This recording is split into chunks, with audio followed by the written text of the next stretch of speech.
السلام علیکم ورحمۃ اللہ وبرکاتہ۔ معزز ناظرین، آپ نے یہ بات بارہا سنی ہوگی کہ اذان کے کلمات سن کر شیطان بھاگ جاتا ہے۔ جی ہاں، آپ نے صحیح سنا ہے کہ واقعتاً اذان کے کلمات یا اذان سن کر شیطان بھاگ جاتا ہے۔ حدیث کے اندر یہ بات آئی ہے کہ جب مؤذن اذان دیتے ہیں تو اس موقع پر ان الفاظ کو سن کر شیطان 33 میل یعنی 66 کلومیٹر دور بھاگ جاتا ہے، وہ اس کی تاب نہیں لا سکتا۔ مسلم شریف والیوم نمبر 1 پیج نمبر 167۔ اور ایک روایت میں بات آئی ہے کہ جب اذان ہوتی رہتی ہے یا اذان کوئی دیتا ہے تو اس موقع پر اس الفاظ کو سن کر شیطان گھبرا جاتا ہے اور ریح خارج کرتے ہوئے یعنی اپنے گیس کو چھوڑتے ہوئے، ہوا کو لیک کرتے ہوئے وہ بھاگنے لگتا ہے۔ اور جیسے کہ بات ابھی آئی کہ 66 کلومیٹر وہ بھاگتا ہے، لیکن یہ نہیں ہے کہ بھاگنے کے بعد پھر واپس آتا ہے، وہ بہت جلدی واپس بھی آ جاتا ہے۔ جیسے اذان ختم وہ واپس آ جاتا ہے۔ اور ایسے ہی اقامت کے الفاظ جب کہے جاتے ہیں تو اس موقع پر بھی وہ اس کو سننا نہیں چاہتا اور بھاگ جاتا ہے، اور جیسے ہی اقامت ختم تو پھر وہ واپس آ جاتا ہے۔ اچھا، آنے کے بعد کرتا کیا ہے؟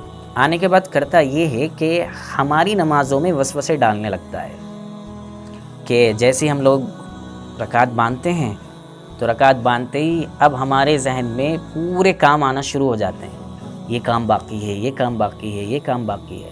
تو یہ دراصل شیطان وسوسے ڈالتا ہے کہ فلاں کام یاد کرو، فلاں کام یاد کرو، فلاں کام یاد کرو۔ تو اب جیسے ہی وہ وسوسے آنا شروع ہو جائے تو اب ہمارا ذہن بھی اس طرف چلنے لگتا ہے۔ اس لیے بہت ساری وہ باتیں ہوتی ہیں جو عام وقت میں نہیں یاد آتی، لیکن جو ہی رکعت باندھی تو پوری ڈھیر لگ جاتی ہے ان یادوں کی اور دماغ پورا چلنے لگتا ہے۔ اب پوری نماز ایسے ہی اللہ اکبر کہتے ہوئے رکعت یاد تھی، تکبیر تحریمہ کہتے وقت میں یاد تھا کہ میں نماز پڑھ رہا ہوں، اور سلام پھیرنے کے بعد ان کو معلوم ہوتا ہے جناب کو کہ میں نماز میں تھا، یعنی اس دوران جتنی رکعتیں ہوئی اس کا بھی اندازہ نہیں۔ اور نماز میں امام صاحب نے قرات والی اگر نماز تھی، جہری نماز تھی، تو نہیں معلوم کہ کیا امام صاحب نے کون سی صورت پڑھی، پہلی رکعت میں کون سی پڑھی، دوسری رکعت میں کون سی پڑھی۔ اور اگر انفرادی طور پر بھی نماز پڑھ رہے ہیں تو اس موقع پر بھی ہمیں یاد نہیں آتا۔ اس لیے بعض مرتبہ جب امام صاحب سے کوئی غلطی ہو جاتی ہے اور پیچھے والوں سے جب پوچھتے ہیں کہ بھی کتنی رکعتیں ہوئی تو کوئی کہتا ہے 3، کوئی کہتا ہے 2، کوئی کہتا ہے 4۔ اور ایک عجیب لطیفہ، ایک صاحب ایسے ہی نماز میں حاضر ہوئے تھے، اور جب امام صاحب کی غلطی ہوئی نماز میں تو انہوں نے پیچھے والوں سے پوچھا کہ بھائی نماز میں کتنی رکعتیں ہوئیں، مجھے ذرا ذہن سے نکل گیا، آپ لوگ بتائیں، تاکہ اگر کچھ چھوٹ گئی ہوں تو پھر سے نماز دہرا لی جائے۔ تو کسی نے کہا کہ 3، 4 رکعت والی وہ نماز تھی غالباً، تو کچھ لوگ کہنے لگے 4۔ اب 3 والے بھی ضد کر رہے ہیں کہ نہیں 3 ہی ہوئی ہے اور 1 رکعت باقی، لہٰذا نماز دہرائی جائے، اور 4 والے کہہ رہے ہیں کہ 4 ہی ہوئی۔ تو ان صاحب نے جو 4 والی گروپ کے اندر تھے، انہوں نے بہت پرجوش انداز میں کہا کہ نہیں 4 ہی رکعت ہوئی ہیں۔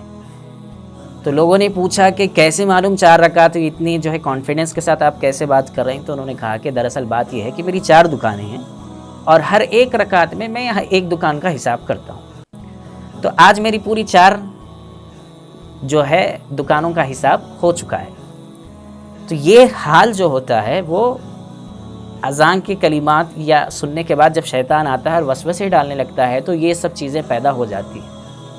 اور یہ بات بخاری شریف والیوم نمبر 1 پیج نمبر 85 پر نقل کی گئی ہے، جو شیطان وسوسے ڈالتا ہے اور اذان اور اقامت کے کلمات کہتے وقت دور بھاگتا ہے۔ اچھا، کرنا کیا ہے اس موقع پر؟ بہت آسان ہے۔ نماز کے وقت کو شروع ہونے کے بعد میں یا اذان سننے کے بعد میں جو 15 منٹ کا وقفہ ہوتا ہے تو اس میں نماز اذان ہوتے ہی ہمیں مسجد، ان دنوں مطلب ہے کہ مسجد جانے سے گریز کر رہے ہیں، تو جب گھر میں ہوں تب بھی، اور جن دنوں میں حالات نارمل ہو جائیں اور مسجدیں کھل جائیں پوری طریقے سے مکمل، تو اس وقت میں مسجد جانے کے لیے اذان ہوتے ہی چلے جائیں، وضو پہلے سے بنا کر رہیں، اور جانے کے بعد کچھ دیر بیٹھ کر استغفار کریں، اللہ کو یاد کریں اور یہ ذہن میں رہے۔ اور اس طرح کرتے کرتے کچھ دیر تسبیحات پڑھیں گے تو پھر نماز جب پڑھیں گے تو انشاءاللہ اللہ کی ذات سے امید ہے کہ ہم ان چیزوں سے بچیں گے۔ اور دوسری بات یہ ہے کہ نماز میں کیا چیز پڑھی جا رہی ہے، کم از کم 10 صورتوں کا ترجمہ یاد کر لیا جائے، اس کا مفہوم یاد کر لیا جائے، تو آدمی جب پڑھتے رہتا ہے تو اس کا ذہن اس چیز کی طرف متوجہ ہوتا ہے۔ اب پڑھی کیا جا رہی ہے وہی نہیں معلوم تو ظاہر سی بات ہے کہ ذہن ادھر ادھر جانے لگے گا۔ اس لیے ہمیں کوشش کرنی چاہیے کہ ہم اذان کے الفاظ کو سنیں اور اس کا جواب بھی دیں، اور اذان ہوتے ہی مسجد جانے کی کوشش کریں، اور ان دنوں اذان سنتے ہی ہم اپنے گھروں میں نماز پڑھنے کا اہتمام کریں، اور بقیہ ان چیزوں سے اور ان وساوس سے بچنے کے لیے پوری حفاظت کرتے ہوئے نماز کو صحیح انداز میں ادا کرنے کی کوشش کرنی چاہیے۔